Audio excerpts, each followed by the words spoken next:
अब जो next variety हम लोगों ने ली है ये एक इलेक्ट्रोकेमिस्ट्री का नया सेक्शन है और इस सेक्शन में हम लोग प्रोडक्ट ऑफ इलेक्ट्रोलाइसिस के बारे में बात करेंगे।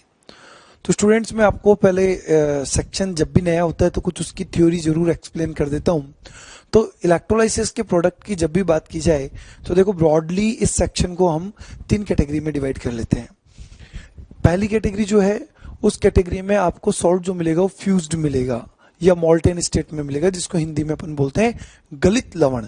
अगर कभी गलित लवण या फ्यूज्ड स्टेट में सॉल्ट आपको मिल रहा है तो उस सॉल्ट का कैटायन जो है उसे कैथोड पर भेजें और जो उसका एनायन है उसे एनोड पर भेजें। इलेक्ट्रोलाइसिस का एक बहुत ही सिंपल ये केस है जिसमें कोई कंट्रोवर्सी नहीं है। तो जैसे मान लो एक एग्जांपल के तौर पे मैंने कहा फ्यूज्ड NaCl है, इसका इलेक्ट्रोलाइसिस कराओ तो NaCl को आप डिसोशिएट करो, क्या बनेगा Na+ और Cl माइनस। तो हमें कैथोड पर क्या मिल जाएगा, सोडियम, और एनोड पर क्या मिल जाएगी, क्लोरीन गैस मिल जाएगी। क्लोराइड एनोड पर क्लोरीन गैस के रूप में लिबरेट हो जाएगा।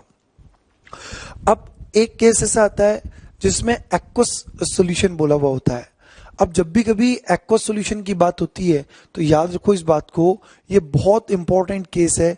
इस केस में जब भी कभी सॉल्ट का एक्वस सॉल्यूशन है तो एक्वस सॉल्ट सॉल्यूशन में सॉल्ट के आयंस के साथ साथ में वाटर भी क्या करने लग जाता है, पार्टिसिपेट करने लग जाता है। तो अगर मैं सॉल्ट के आयंस के साथ में वाटर की भी बात करूंगा तो यहां पर मेरे को अब एक कंफ्यूजन ये हो रहा है कि यहां पर मेरे को आयन को इलेक्ट्रोड पर ले जाकर के रिएक्शन करवानी है या फिर वाटर की रिएक्शन होगी, ये देखने वाली बात होगी।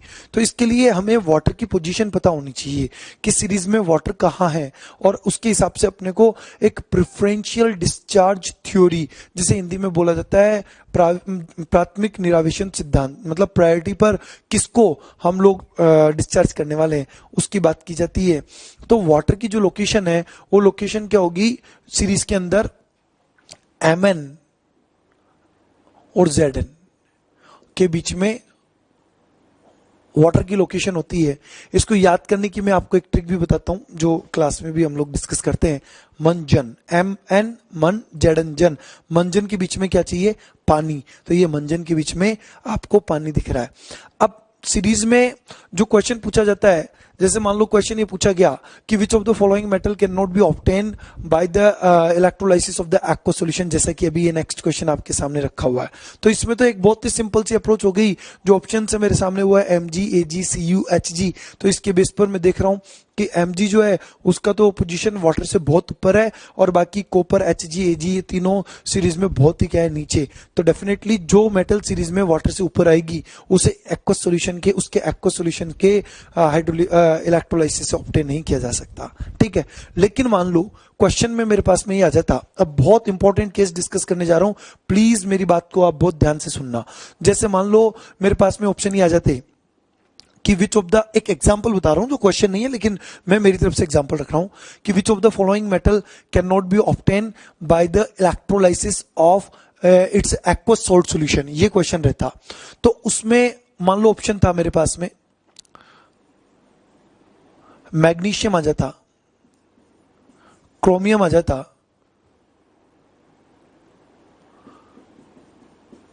Fe आ जाता,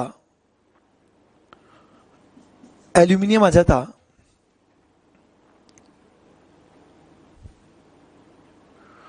कैडमियम आ जाता, कोबाल्ट आ जाता। मान लो ये ऑप्शंस आ जाते मेरे सामने। तो अब वाटर की पोजीशन, इससे ऊपर वाली मेटल्स को एक्वस सॉल्ट सॉल्यूशन से आप लोग ऑब्टेन नहीं कर सकते थे।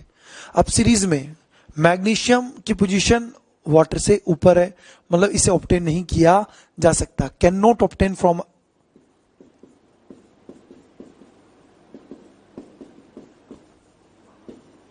एक्वस सॉल्यूशन, ये बात चल रही थी।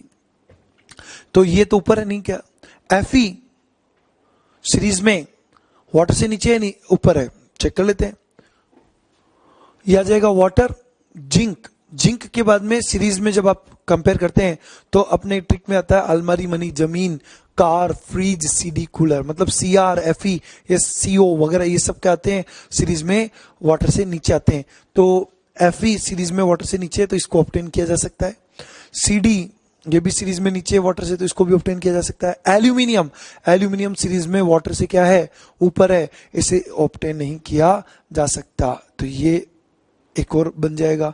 कोबाल्ट को किया जा सकता है, क्रोमियम को किया जा सकता है, Fe को किया जा सकता है, CdO को किया जा सकता है, लेकिन Mg और एल्यूमिनियम को नहीं किया जा सकता। इसमें बच्चों कभी भी आप ये ध्यान रखना कि जब भी कभी इन क्वेश्चंस को हम लोग डील करें तो जो सीक्वेंस है वो हाइड्रोजन से ऊपर की नहीं है, वो किससे ऊपर की है, वाटर से ऊपर की। और आपको सीरीज में वाटर की पोजीशन पता होनी चाहिए। ये एक थोड़ा सा मिसकॉन्सेप्शन बन जाता है बच्चों के बीच में, वो हाइड्रोजन से ही क्वेश्चन को सोल्व करने लग जाते हैं, जो कि एक बिल्कुल गलत अप्रोच होगी। दूसरी बात आप ध्यान दें, तो सर हमें हाइड्रोजन का पता कब रखना है? हाँ, ये भी सिखा देता हूं इसी क्वेश्चन में कि जब भी कभी किसी मेटल की रिएक्शन डाइल्यूट एसिड के साथ में करवाई जाए और ये पूछा जाए कि कौन सी मेटल हाइड्रोजन लिबरेट करेगी या नहीं करेगी, तो अब यहां पर H+ से H2 के अंदर क्या हो रहा है, रिडक्शन हो रहा है। तो अब आपको सीरीज में किसकी पोजीशन को पता करना है, हाइड्रोजन की पोजीशन को पता करना है। मतलब जो मेटल्स सीरीज में हाइड्रोजन से ऊपर पोजीशन रखती है वो एसिड के साथ में रिएक्ट करके हाइड्रोजन गैस देगी, और जो हाइड्रोजन से नीचे है वो एसिड के साथ में रिएक्ट करके हाइड्रोजन गैस नहीं देने वाली है। तो बच्चों थोड़ा सा ये जो केस मैंने आपके साथ में डिस्कस किया है एक बहुत इंपॉर्टेंट केस है, कहीं पर भी इस बात को लेकर के कोई कंफ्यूजन क्रिएट नहीं होना चाहिए। वैसे 2-3 क्वेश्चन अभी मैं आपके सामने रखूंगा बैक टू बैक, तो इसकी आपकी थ्योरी एकदम शानदार तैयार हो जाएगी। फिलहाल ये एक इंट्रोडक्टरी क्वेश्चन था जिसमें मैंने आपसे ये कहा है कि आपको जो सीरीज में पोजीशन देखनी है वो किसकी देखनी है, वाटर की देखनी है। किसकी नहीं देखनी है, हाइड्रोजन की नहीं देखनी है। ठीक है, चलो अब जैसे यहां पर इस वाली बात को तो लेकर के अपनी बात को कंप्लीट हो गया। अब जो नेक्स्ट वैरायटी अपने सामने आएगी उसमें आपको और भी अच्छी तरीके से ये बातें सारी क्लियर होती चली जाएगी। अब जो स्टूडेंट्स नेक्स्ट कैटेगरी हमारे पास में है, ये अब आपके जो इलेक्ट्रोलाइसिस के प्रोडक्ट है इसको फाइनल टच देने के लिए एक अल्टीमेट क्वेश्चन आपके सामने रख रहा हूं, ध्यान से सुनना। 2 केस पहले से डील कर चुका हूं आपके सामने, जिसमें एक केस के अंदर हमने क्या कहा कि फर्स्ट केस के अंदर आप लोगों को ये देखना है फ्यूज्ड अगर सॉल्ट दिया हुआ है तो कोई टेंशन नहीं है, फ्यूज्ड सॉल्ट में केटाइन कैथोड पर, एनाइन कहां चला जाएगा, एनोड पर। एक्वस या डाइल्यूट सॉल्ट अगर आपको दिया हुआ है तो उस सिचुएशन में प्रेफरेंशियल डिस्चार्ज थ्योरी हम लोगों को लेनी है, और प्रेफरेंशियल थ्योरी के बेस पर आपको ये पता चल जाएगा कि कैटाइन सीरीज में जो नीचे वाला और एनाइन सीरीज में ऊपर वाला जो होता है वो पहले क्या चला जाता है, अपना कैथोड और एनोड पर या इलेक्ट्रोड पर चला जाता है। प्रोडक्ट उसके बेस पर डिसाइड हो जाते हैं। मैंने कहा जब भी अब आपको कभी प्रोडक्ट देखना है तो ये देखना है कि H2O की पोजीशन जो है वो क्या है और जो साथ में मेटल आ रहा है आयन उसकी पोजीशन क्या है। अगर मान लो मेटल आयन की पोजीशन H2O से ऊपर है तो डेफिनेटली जो H2 है वो कैथोड पर डिपोजिट होगा, मतलब कैथोड की रिएक्शन H2 के साथ में लिखेंगे और प्रोडक्ट के रूप में क्या मिलेगा, हाइड्रोजन गैस मिलेगी। और अब जैसे मान लो आपको ऑक्सीडाइजिंग एजेंट के रूप में देखना है, यानी कि एज ए खुद का जो ऑक्सीडेशन है उसके बेस पर अगर हम लोगों को ये देखना है, एनाइन के लिए देखना है, तो मैं आपको एक सीरीज का थोड़ा सा सैंपल दिखा देता हूं, उसको समझ लेना। जैसे I-, Br-, H2O, Cl-, F-। वैसे यहां तक की सीरीज तो है ही सही, और F- सबसे लास्ट में आएगा। तो जो कुछ अदर आयंस आपको देखने को मिल जाए, मान लो कभी सल्फेट है, नाइट्रेट है, फॉस्फेट है, ये सभी क्लोराइड से नीचे और फ्लोराइड से ऊपर की पोजीशन में वेरी करते हैं। ठीक है, अब आप मेरी बात को ध्यान से सुनना। जैसे यहां पर एक केस मैं आपको बताऊं, इस केस में क्या है, अभी अपने को जो पूछा हुआ है, ये पूछा हुआ है कि OH नेगेटिव प्रेफरेंशियली डिस्चार्ज होएगा किससे, अदर आयंस के कंपैरिजन में। तो वो OH नेगेटिव का डिस्प्लेस होना, यानी कि OH नेगेटिव को इलेक्ट्रोड पर जाना, मतलब ऑक्सीजन गैस का एज ए प्रोडक्ट आपको मिलना होगा वहां पर। ठीक है ना। अब सुनो, जैसे डाइल्यूट NaCl, पहले ये केस सिखा देता हूं, ये बहुत सुपर्ब केस है। इस केस को कैसे डील करते हैं, देखो बच्चों, अगर मैंने NaCl को लिया होता तो मैं NaCl को किस तरीके से, डाइल्यूट NaCl की बात कर रहा हूं, तो NaCl कैसे डिसोशिएट होता, Na+ एंड Cl-। मेरे हिसाब से आपके कोर्स के लिए ये क्वेश्चन बहुत इंपॉर्टेंट है, 3 स्टार भी मार्क कर रहा हूं, समझना। NaCl gives Na+ and Cl-। H2O, पहली बात तो ये कि कभी H2O को H+ और OH- में मत तोड़ना। क्यों? क्योंकि वाटर का आयनाइजेशन कांस्टेंट इतना कम है, 10⁻⁻16 की रेंज में आता है, तो उसको आप डिसोशिएट भी करोगे तो H+ और OH- लेकर के कुछ होने वाला नहीं है। दैट्स वाई पोजीशन किसकी देखनी है, H2O की पोजीशन आपको क्वेश्चन के अंदर देखनी है। अब आप बताओ मुझे, जब कैटाइन की बात करूंगा तो Na+ और H2O में से पोजीशन किसकी ऊपर आ रही है और किसकी नीचे आ रही है? तो सोडियम की पोजीशन ऊपर है सीरीज में और H2O की कहां पर है? नीचे। मंजन के बीच में पानी, याद आया? तो यहां पर डेफिनेटली जो कैथोड पर जाने वाली स्पीसी होगी उसमें सीरीज में जो नीचे आएगा, यानी कि जिसका एसआरपी वैल्यू ज्यादा होगा, वो पहले अपने आप को क्या करवाएगा? रिड्यूस करवाएगा। तो डेफिनेटली H2O का रिडक्शन होगा और कैथोड पर प्रोडक्ट के रूप में आपको कौन सी गैस मिल जाएगी? हाइड्रोजन गैस मिल जाएगी। अब बात करता हूं एनाइन के साथ में कंपैरिजन की, तो क्लोराइड और वाटर। अब इधर देखो आप, यहां क्लोराइड है और यहां वाटर है, तो पोजीशन जिस एनायनिक सीरीज में या एनोड में वो पहले जाता है जिसका पोजीशन क्या होता है सीरीज में? ऊपर। ध्यान देना बच्चों, यहां पर H2O की पोजीशन क्लोराइड से क्या है? ऊपर है। इसका मतलब एक्सपेक्टेशन तो ये की जा रही थी कि वाटर ही ऑक्सीडाइज्ड होगा और वाटर का जो ऑक्सीडेशन प्रोडक्ट है वो क्या मिलता है? ऑक्सीजन मिलता है। लेकिन सुनो मेरी बात ध्यान से, यहां पर क्लोराइड और H2O के बीच में जो पोटेंशियल डिफरेंस होता है वो बहुत कम होता है और साथ साथ में जो अपना ई सेल है या जो पोटेंशियल है वो कंसंट्रेशन के ऊपर भी डिपेंड करता है। तो NaCl बहुत स्ट्रॉन्ग इलेक्ट्रोलाइट है, क्लोराइड बहुत ज्यादा अवेलेबल करवा देगा आपको। तो क्लोराइड की अवेलेबिलिटी कंपैरेटिवली ज्यादा होने के कारण H2O प्रेफरेंशियली जाना चाहिए था, लेकिन डाइल्यूट NaCl के केस में प्रोडक्ट जो मिलना था ऑक्सीजन, लेकिन अभी इस सिचुएशन में प्रोडक्ट क्या मिलेगा? क्लोरीन। क्यों मिलेगा? इसको मैंने आपको समझाया, क्योंकि ई नोड जो है वो किस पर डिपेंड करता है? आपकी कंसंट्रेशन के ऊपर भी डिपेंड करेगा। तो क्लोराइड आयन की कंसंट्रेशन ज्यादा होने की वजह से ये H2O को ओवरटेक करके किधर चला जाएगा? ऊपर, और इसकी वजह से आपको प्रोडक्ट जो मिलना चाहिए था ऑक्सीजन, उसकी जगह पर प्रोडक्ट क्या मिलेगा? क्लोरीन। मतलब बच्चों, अगर आपको डाइल्यूट NaCl की बात की हुई है तो डाइल्यूट NaCl की सिचुएशन में कैथोड का प्रोडक्ट बताओगे हाइड्रोजन गैस और एनोड का प्रोडक्ट बताओगे क्लोरीन गैस। अब इसी में अगर मैंने क्या किया होता, तीसरा केस बता दिया होता, वेरी डाइल्यूट NaCl। ध्यान से सुनना, अब वेरी डाइल्यूट NaCl का मतलब क्या हुआ? अब कंसंट्रेशन NaCl की बहुत कम होगी क्योंकि वेरी डाइल्यूट का केस है। इसका मतलब वाटर कंपैरेटिवली बहुत क्या रहा होगा? ज्यादा रहा होगा। तो जो क्लोराइड ने H2O को ओवरटेक किया था, अब बताओ वो H2O को ओवरटेक कर पाएगा या नहीं कर पाएगा? यानी कि जो Cl- ओवरटेक करके इसको यहां ऊपर पहुंच रहा था, क्या अब वो अपनी कंसंट्रेशन की वजह से H2O के ऊपर शिफ्ट हो पाएगा? बिल्कुल नहीं हो पाएगा। अगर H2O की वजह H2O से ऊपर शिफ्ट नहीं हो पाएगा तो अभी सीरीज में पोजीशन ऊपर किसकी है? H2O की। तो इसका मतलब एनोड में भी इस बार पार्टिसिपेशन किसका होगा? H2O का ही पार्टिसिपेशन होगा। तो कैथोड पर तो हाइड्रोजन गैस मिल ही रही थी और इस बार जब वेरी डाइल्यूट सॉल्यूशन की बात होगी तो एनोड का प्रोडक्ट भी हमारे को क्या मिलेगा? ऑक्सीजन गैस मिलेगा। यानी कि कैथोड और एनोड दोनों पर कौन डिपोजिट होगा?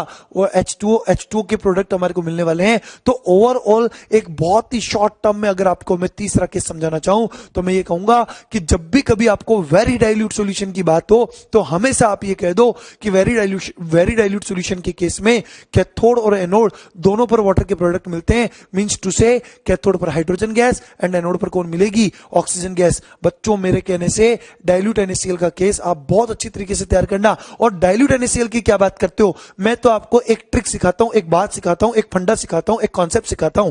इस कॉन्सेप्ट से आप प्रोडक्ट इतना फटाफट बोलना स्टार्ट करेंगे। सर आप पूछो तो सही एक बार कि क्वेश्चन कौन सा प्रोडक्ट बनाना है। चलो आओ एक बार आपको मैं सिखा देता हूं। कैटाइन वाले केस में तो कोई प्रॉब्लम थी ही नहीं। अब एनाइन के केस में जो प्रॉब्लम है वो केवल इतनी सी है कि सर वाटर कब ऊपर और कब नीचे, और वो भी केवल और केवल किसके साथ में फाइट है? इसकी क्लोराइड के साथ में फाइट है। तो बच्चों मेरी बात सुनो ध्यान से, जैसे मैं अभी आपसे प्रोडक्ट बुलाऊंगा, गारंटीड बोल रहा हूं इस बात को, ध्यान से सुनना कि मैं क्या कह रहा हूं। अब आपसे मैं क्या बोलता हूं, अगर क्लोराइड आयन अवेलेबल है डाइल्यूट या एक्वस सॉल्ट के साथ में, तो उस सिचुएशन में कंसंट्रेशन को प्रिफर करते हुए क्लोराइड को वाटर से ऊपर प्रेफरेंस दे देंगे। क्लोराइड अगर वाटर से ऊपर चला गया तो एनोड का प्रोडक्ट क्या मिल जाएगा? क्लोरीन मिल जाएगा। लेकिन अगर आयोडाइड और ब्रोमाइड होते तो कोई मुद्दा ही नहीं था, एक्वस सॉल्यूशन भी होता तो भी उनकी पोजीशन पहले से किससे ऊपर थी? वाटर से ऊपर थी। तो आयोडाइड या ब्रोमाइड होता और एक्वस सॉल्यूशन होता तो प्रोडक्ट के रूप में मेरे को हमेशा क्या बताना था? आयोडीन या ब्रोमीन बताना था। क्लोराइड को कब बताना था? एक्वस सॉल्यूशन के केस में बिल्कुल क्लोराइड को ही बताना था। अब बात करता हूं किसकी, मान लो सल्फेट है, नाइट्रेट है, फॉस्फेट है, फ्लोराइड है, एटसेट्रा, ये कोई सा भी आयन मेरे पास में अवेलेबल हो जाए, डाइल्यूट सॉल्यूशन हो चाहे एक्वस सॉल्यूशन हो, उस सिचुएशन में आपको हमेशा और हमेशा वाटर को ही ऊपर लेकर के चलना है। यहां पर इनके कंसंट्रेशन इसको वाटर को ओवरटेक नहीं कर पाएगा, तो उस सिचुएशन के अंदर जो प्रोडक्ट है वो आपको क्या मिलने वाला है, ऑक्सीजन गैस से मिलने वाला है एट एनोड। अब जैसे मैं आपसे रैंडमली 2-4 क्वेश्चन पूछता हूं, आप मेरे क्वेश्चंस का प्लीज फटाफट आंसर रिस्पॉन्स करना। जैसे मान लो मैंने कहा होता CuSO4, तो एक्वस CuSO4 बोला होता, तो आप एक्वस CuSO4 में Cu+2n बोलते और SO4-2n बोलते। कॉपर की पोजीशन वाटर से बहुत नीचे है, डेफिनेटली कैथोड का प्रोडक्ट कौन बनता, कॉपर। सल्फेट के केस में कोई डाउट था ही नहीं, आपने क्या कहा कि सर सल्फेट हो, फॉस्फेट हो, नाइट्रेट हो, फ्लोराइड हो, इन सिचुएशंस में तो कभी सोचना ही नहीं है। अगर ये एनाइंस हमारे पास में एक्वस सोल्यूशन में आ रहे हैं तो प्रोडक्ट के रूप में वाटर ही प्रिफेयर होगा, और वाटर अगर प्रिफेयर है एनोड के ऊपर तो प्रोडक्ट बताओ क्या बनेगा, ऑक्सीजन बनेगा। ठीक है, जैसे नेक्स्ट क्वेश्चन का जवाब देना बच्चों। मान लो मैंने कहा लेड ब्रोमाइड PbBr2, पीबी नाम तो सुना होगा ना, ठीक है, तो PbBr2। अब PbBr2 का एक्वस सॉल्यूशन लिया हुआ होता तो सोचो Pb की पोजीशन वाटर से नीचे की ऊपर है, नीचे है। Pb क्या होगा, एज अ प्रोडक्ट आपको मिलेगा किधर, कैथोड के ऊपर। अब ब्रोमाइड, अभी मैंने क्या कहा कि आयोडाइड और ब्रोमाइड है, तो वाटर के साथ में कोई लफड़ा है ही नहीं, सिर्फ लफड़ा किसका था, क्लोराइड का, और उसका लफड़ा भी मैंने पूरी तरीके से अब क्या कर दिया है, सॉल्व कर दिया मेरे ख्याल से। अब उसमें भी कोई प्रॉब्लम नहीं है। तो PbBr2 के एक्वस सॉल्यूशन की अगर बात करते तो मैं जवाब क्या देता, प्रोडक्ट के रूप में मेरे को जो मिल रहा था कैथोड के ऊपर Pb मिलेगा और एनोड के ऊपर ब्रोमाइड मिलेगा। अगर मान लो सोडियम ब्रोमाइड लिया हुआ होता तो सोडियम की पोजीशन जो है वो वाटर से ऊपर है, तो इसका मतलब वाटर कैथोड के ऊपर जाता, और कैथोड के ऊपर अगर वाटर का प्रोडक्ट मिलता तो क्या मिलता, हाइड्रोजन गैस मिलती, और एनोड के ऊपर ब्रोमाइड मिलता तो मतलब ब्रोमीन मिल जाता। तो बच्चों मैंने एक बहुत इंपॉर्टेंट सेक्शन जो आपको के सामने रखा है, एज ए वाटर को ट्रीट कराते हुए,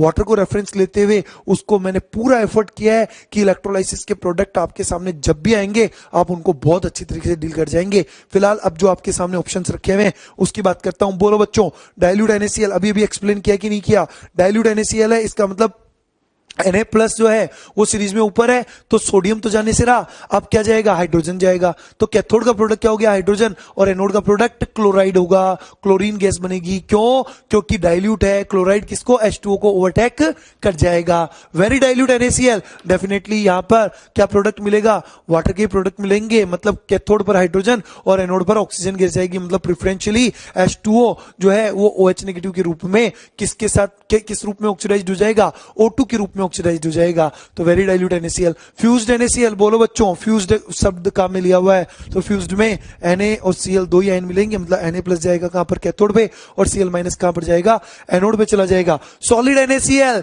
सॉलिड NaCl का तो इलेक्ट्रोलाइसिस होने वाला ही नहीं है, क्योंकि सॉलिड NaCl में Na+ और Cl- आयंस तो अवेलेबल है, but they are not free to move, वो मूव करने के लिए फ्री नहीं है। इसलिए ये सारी कैटेगरीज मैंने आपके सामने रखी है, 1 by 1 करके। क्वेश्चन नहीं बच्चों, एक बहुत बहुत बहुत सुपर कॉन्सेप्ट था, इसलिए ये आपके साथ में मेरे को डिस्कस करना बहुत जरूरी था।